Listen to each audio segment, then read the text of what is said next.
Hey everyone, welcome back to the channel. Thank you for being here. My name is Andrew, coming to you from the beautiful Carolinas. Today's topic is going to be steps you will or may take post-narcissistic relationship. Think about that for a minute. Everyone, if you like the content, please like, subscribe, share, pay it forward to somebody who could use the wisdom. I'll jump right in. So, post-relationship, when this hits, it usually hits like an atom bomb, because many times you do not know what you are up against because you weren't taught narcissistic abuse in school.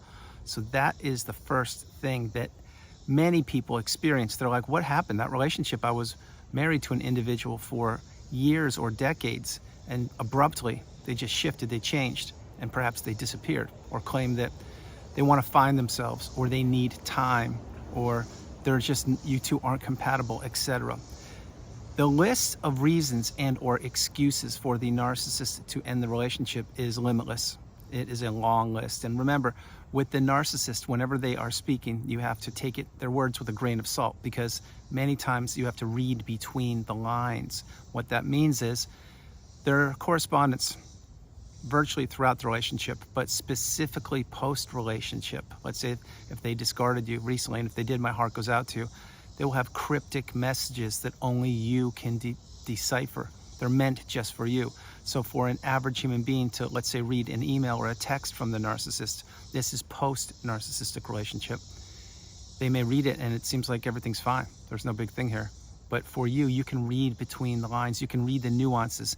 These are meant to twist the knife, if you will, in deeper, and to create more destruction and more devastation to you.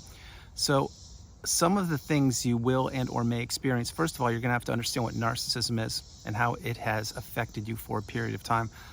I am certain that, let's say this was a romantic relationship with the narcissist, that wasn't the first narcissist you encountered. It just so happened that that was the eye-opener. It was when you got your first light bulb moment and you stumbled upon my channel and you said, oh my goodness, what Andrew speaks of is true, and it affected me for a period of time. Maybe you were born into a narcissistic family. Maybe one of your parents is a narcissist or toxic individual. Maybe it's a sibling, neighbor, coworker, family member, who knows? But my point is, these things I will share with you will be things that you will have to go through. Most of them, maybe not all of them. And remember, each and every one of us are on the healing path, headed in the same direction, simply taking different footsteps. So most of these will apply to you, whether you know it or not. Maybe not all of them, but most of them. Again, for the veterans, please drop comments below. Share your wisdom with the newbies. At one time, you too were a newbie, just like myself. So pay it forward and help raise awareness. So that's one. You will have to figure out what narcissism is. Now, perhaps you will type into the browser on Google or YouTube, and you type into the words, and they'll say something like, spouse won't talk to me, or silent treatment, or constantly throwing temper tantrums, whatever. And then you'll figure out rage fit, or gaslighting, or stonewalling, or the silent treatment, or triangulation, whatever it is. But one of these key words will set you off in the right direction. You may not understand that what narcissism is immediately, but you'll understand that, wait, something's wrong here, and there's actually information, content on the internet and or YouTube that I can learn from. When you get that first light bulb moment, that's when you're going to be, oh my gosh, this actually does apply to me. Example, for a newbie who's watching this video, when I rattle off a list of things, they may say, oh my gosh, each and every one of these things is what I've experienced or what I am going through. Remember, very important pro tip, the healing path is not linear. It will take time. It will take a lot of time and a mountain of work. This is not a sprint, it is a marathon. The relationship you are part of, it takes time to heal from, and it takes a lot of self-discovery. So here's another thing you will have to go through. You're gonna have to figure out that your support system has been taken away from you. Most of your friends and or relatives or people that you knew or relied on or were close with, a wedge has now been driven between you and them. So post-narcissistic relationship, the narcissist usually, not always, but will usually have already instilled the smear campaign, which means they will be telling false truths, untruths, partial truths, flat out lies. They will be omitting information about your relationship or about whatever they're discussing, but it will be meant to tear you down. It will be meant to isolate you, and it will be meant to have you confused and thinking about what is going on here. Is this bizarre world? Is this a bad Hollywood movie? No, this is your life. And this was all staged by the narcissist. Another thing you'll have to figure out is exactly who of the flying monkeys and or who the people the narcissist surrounded themselves with actually had your best interest at heart. Many times you will find out it was nobody, very few people, because these people, i.e. the flying monkeys, or the people that associate with the narcissist, or you could call them enablers, whatever you want to call them, these people also will be being played eventually. They will, or perhaps they are narcissists also, or perhaps they aren't as close to the narcissist as you are, so they can't identify what a narcissist is. So in other words, they're just pawns also. Not always, because believe me, many times flying monkeys want to also inflict damage upon people. That's what they love to do at times. Another thing you're going to have to figure out is most likely your financial resources have taken a massive hit. Perhaps you had a lot of money in the bank, now you have little to none, or perhaps you had no credit card debt, now you have a lot of credit card debt, or perhaps you had assets and now they've been transferred away from your custody, let's put it that way. Why? Because the narcissist many times wants you to put houses, boats, property, assets in their name. And they do this blatantly up front many times, but then many times they do it after they're married, or many times they do it when they just say, hey, don't you trust me? Let's just put the assets in both of our names. Or they get you to open credit cards under your name because their credit score is horrible. And yes, a lot of narcissistic individuals have poor credit scores. Does that mean everybody? No, it doesn't at all. I'm just sharing that many times the narcissist is they don't handle money nearly as well as you would, so they don't have a good credit score, so they will ask you to co-sign with them on a credit card or a loan or something to pump up their credit score, and your credit score will take a hit many times. Understand what I'm sharing with you. Notice everything the narcissist is taking from you. They're not contributing to you. Another thing you'll figure out is now you are isolated, perhaps in your own house that you own or owned with the narcissist. And now the narcissist is not willing to meet up with you or communicate with you about the sale of the house. Now this happens very frequently with people who are married. What happens there is the narcissist has now discarded you. You're stuck, trapped, isolated in your own house, and they now are going to play the long waiting game.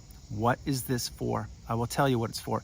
It's meant to keep you pining for the narcissist. It's meant to keep you thinking, what did you do wrong? How could you have done any better? Is there anything that you could have changed? And does the narcissist love you? Did they care about you? Why are they doing this to you? And all those answers will need to be addressed. And slowly but surely, my hope is, at least, while practicing radical acceptance, you will understand that no, the narcissist didn't love you. Yes, you were manipulated. Yes, you were taken advantage of. Yes, you were conned. Yes, this person already had your replacement lined up, which leads me to the next thing, the new supply. The narcissist, most likely, if they did discard you, they had a new supply lined up or multiple new supplies. You may say, well, Andrew, what's the story with the new supply? Why would they do that? Who does such a damaging thing? I'll tell you right now, a narcissist, somebody who knows that you are in love with them, who is trying to inflict as much damage to you mentally, emotionally, physically, spiritually, financially, intellectually. That's what they do. Remember, the new supply is an unsuspecting individual, not always, but many times. Or they're a person who has already been in the relationship with the narcissist in the past, and they're just being recycled. Now, that brings me to another point. Many times the narcissist will go back to a person that perhaps they married in the past or they had a relationship with in the past, and the narcissist claimed that that person was such a bad person. They did not contribute to the relationship and it wasn't good. And then the person watching the video will be saying, well, then why would they leave me to go back to a bad relationship? You need to take that with a grain of salt. Did the narcissist tell you the truth? Was that other individual actually as bad as they thought? It's very possible they were. It's very possible that other person is a narcissist themselves and these two are just feeding off of each other. I can't explain that to you in detail. Each and every one's circumstances are unique and different, but what I can say is if the narcissist claimed that their previous relationship was not good, and let's say it was a heavy or toxic relationship, those are the words coming from the narcissist, and then they are leaving you and go back to that person, really understand the many red flags there. Understand it. They're trying to do this to leave you probably at one of your lowest points, maybe when your health has taken a hit, which I will talk about in a moment. But they're trying to isolate you again, and they're trying to act like they're living in the best world back with this old supply who is now the new supply. Nothing is as it seems in these narcissistic relationships. Remember, You were placed in the narcissistic fog or the devaluation stage, a place where you were pining for the narcissist. That's where the narcissist wanted you to exist. They wanted you thinking about them. They wanted you wondering, could you improve? Could you change? Does the narcissist love you, etc. I already mentioned those things. But this is meant to harm you. It's meant to keep you stuck. It's meant to not allow you to move forward. I will jump into health now, another thing. Post-narcissistic relationship, I am certain your health has taken a hit. Now, I'm talking your physical health. Your mental health is a whole different thing, which I'll go into after the physical health. But the physical health, maybe you have begun to develop rashes, some serious illnesses. Maybe you have had skin issues. Maybe you've come down with some concerns that you had never had in the past before you met the narcissist. This is not a coincidence. Remember, there's no such thing as a coincidence on this planet.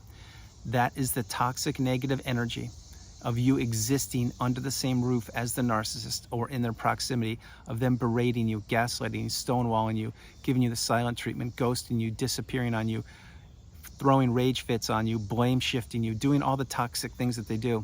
That is the culmination of all that negativity going into you, you absorbing it. It manifests itself in physical ailments, and the narcissist was gobbling up all of your supply. In other words, all of your positive energy. So like I mentioned frequently on the channel recently, there is a huge energetic exchange here between you and the narcissist. Your positive energy goes into them. Their negative, toxic, spewing energy goes into you, and you consume it, whether you know it or not. Here's a simple example, which I strongly suggest you do not do, but here's a simple example of you consuming negative energy. It's very simple. Someone calls you, no matter who it is, and they scream at you from the top of their lungs on the phone for what you did or didn't do, or for anything, but they're hammering you, they're screaming at you, and they won't stop. And they're belligerent, they're using not good words, and and you listen to this for 10, 20, 15 minutes, and you listen to it regularly. What happens eventually? That's right, that takes a toll. That's called verbal abuse, something the narcissist is a master of. And you believe that when you're hanging on the phone with this person, that this person's gonna throw in something nice on that phone call every now and again. They don't. They just get worse. Remember, the narcissist is aging. The aging narcissist is not a pretty sight to see. I created a whole series on that. Please check it out. The next thing I will share, by the way, do not, if someone is calling you or contacting you or emailing you or texting you, and it's all caps or it's blaming you, or you can feel the tension in the email or the correspondence as it being just negative, don't consume it. It's not going to benefit you. It's really going to hurt you. And you may not think so. You may think, well, I'm strong enough to read that, Andrew. It's only words. Words can do some of the most damage to an individual, more so than physical abuse many times. Trust me when I tell you. Having said that, the emotional or the mental abuse that you endured in the relationship, this was huge. You had never had your emotions played with, and I do mean that, played with in the past like this. Perhaps you went into relationships when you were younger, in your teens, when you were developing and learning what the opposite sex, how the attraction is and how the opposite sex works. I get that. But that's called flirting, and that's called learning boundaries, and that's called just being in high school, as an example. If you take that and you understand that in the narcissistic relationship, everything is meant to be, your emotions are meant to be toyed with, but they're meant to not in a playful, lovingly way. They're meant to decimate you. In other words, the narcissist would like you to fall in love with them. This is the romantic setting. And they want you to be available to them, to be a punching bag, to be a doormat, to be the walking apology, to be the person who tolerates their poor behavior when no one else will, or many others won't. This is what they were accustomed to. So the verbal abuse, the mental abuse, and emotional abuse, this adds up again over time, and it really does damage. That is why gaslighting specifically, and I will just mention this for a moment, when people are gaslighting you, and it's not just one person, it is not a good thing. That is a toxic energy that multiple individuals have, and they're all having you doubt your sense of reality. And when that happens, you really take a step backwards, because now you're questioning yourself. It's not just one person, i.e. the narcissist, telling you untruths of the past or what you said. Now it's a couple people. Perhaps it's their own kids. And now you're really doubting yourself, and you're like, wait, 2 or 3 people are telling me this. What's the truth? I'm not sure here. You question yourself. When you question yourself, you now land on an island of uncertainty. You're not sure. And you don't have people to bounce the reality off of. Whoa, you don't have people to bounce the reality off of, because no one understands what you're going through. Again, remember, you're isolated. Your sense of reality is being questioned. and the narcissist has placed you there. That's why many times the narcissist in these relationships, they will say things like this: you need help, go see a therapist, go get help. You have real issues, you have problems, work on yourself. What they really mean there is they're talking about themselves, they're projecting. But the point is, when they continue to say these things to you, you begin to doubt yourself and you begin to believe them. That's why many times you go to couples therapy or you go to therapy on your own, when in fact you don't even need therapy. That's when you're in the relationship. Getting back to the thumbnail, some of the things you will or may experience post-narcissistic relationship. Another one is just understanding that not everybody has your best interest at heart, certainly not the narcissist, and that their immediate family many times, almost always actually, will take the side of the narcissist. Why? Because the family knows that the narcissist is a narcissist. They knew it the day you met the narcissist. They just couldn't come out and tell you that, and they watched you battle with the narcissist for months, years, decades, who knows. They sat on the sidelines and they either added gas to the fire or they just got their popcorn and sat and watched it. Other ways what they would do is they would sit on the sidelines because perhaps some of those people were empaths, and those people, they didn't know what to do. They were helpless and they couldn't do anything because if they did something, they themselves would be a target. Think about this. Remember, narcissism is generational. It's not just the person you're thinking about. It's their kids, it's a possibility. It's their parents' possibility. It's their grandparents. It goes on and on and on. That's why being in a narcissistic relationship, specifically a household growing up under the rule of a narcissist, it's not a good environment. It's not good at all. But getting back on track, more things that you will do post-narcissistic relationship is you will have to really slow your life down. There will be a big void in your life, and you will have nothing but time to process things. This is where rumination usually steps in, and you start questioning yourself again, and you wonder, was it me? Did I do any? Could I have done better, etc.? That is why I strongly suggest, when you are feeling good enough to get out of your house, even if you can go for a 5-minute walk, go for a 5-minute walk. Get out if you can. If you're still in the cocoon of boundaries and you don't want to see people or leave your house, I get it. That means that you're in the infancy of the healing path and you want to just self-contain and take your time, and that's a good thing. Remember, the healing path is not linear. It takes time, a lot of time, to get through this. There are different waves of emotions that will hit you. There are different light bulb moments you will experience. Nothing is more important than you healing. It's not your friends telling you, oh, don't worry about it, get over it, just get out and go start dating again, or it's no big thing. Now, these people haven't gone through a relationship. They don't know what they're talking about, and it's not their fault. But when you exit a narcissistic relationship, you will know it, because you're drained every way possible, physically, mentally, emotionally, spiritually, everything. You'll be questioning yourself. You'll be isolated. You'll have no support system. You'll have little money. You won't want to be in your house because perhaps you're trying to sell it. You won't want to be in your town because you don't want to bump into the narcissist or other individuals, flying monkeys. You'll want to get out of there as fast as possible, but yet you can't. Your hands will be tied because perhaps the house is under the narcissist's name. There are so many layers upon layers upon layers that an 18-minute video can't do it all justice. I will address this again with a more detailed format, but I wanted to let you know it's not just you. If any of these things or all of them resonate with you, drop comments below. Post-narcissistic relationship, you will have a mountain of work in front of you. You really, sincerely will. And if you want to heal properly, you need to understand that you are the priority. You come first, second, and third. It's not the narcissist. And remember, the narcissist may try to hoover you. They may try to get you back, try to tell you that they love you, that they've changed, or that you need to change, or that you need to do A, B, and C, and they'll go back with you. Don't take the bait. The truth of the matter is, going no contact, blocking the narcissist, removing all fly monkeys and people associated with them is the path when you are ready. Now again, caveat, I understand not everyone can do that. In that case, utilize Gray Rock, which means if the narcissist is sending you nasty texts or emails, try to have some strength. Try to have some strength and not respond. You do not want to respond because the narcissist is looking to keep you stuck in that abusive cycle. Only now it's through email or text. Get the message. These people are toxic, and all they want to do is consume your energy and your time and all of your resources. Guys, that's the video. I hope you liked it. I loved doing it from the beautiful Carolinas. This is Andrew. Namaste. Have a great afternoon. Stay true, stay blessed. Continue to become awakened and aware, and understand that you are the priority. You come first, second, and third. This is a longer video because the more I was doing it, the more I realized there's so many layers. So I may, put out a step-by-step series on this. I hope this video finds you well. I hope it helps you. Understand that you are in a relationship that with an individual who knew what they were doing to you each and every day. So don't believe to yourself that you should have or could have done something different.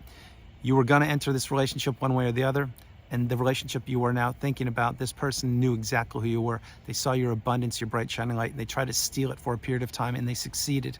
But now you're out of the relationship. And again, if you got discarded, my heart goes out to you. If you ended it yourself, my heart still goes out to you. Breaking free from these relationships is one of the most challenging things to do. Breaking the trauma bond is necessary, which again is for a whole different video. But understand, you will improve the less you see the narcissist and the more you focus on yourself. Guys, remember, no matter where you are on the planet, you are not alone. God bless you. You are not alone. I love you all, and I'll talk to you guys tomorrow. All right, bye, you guys.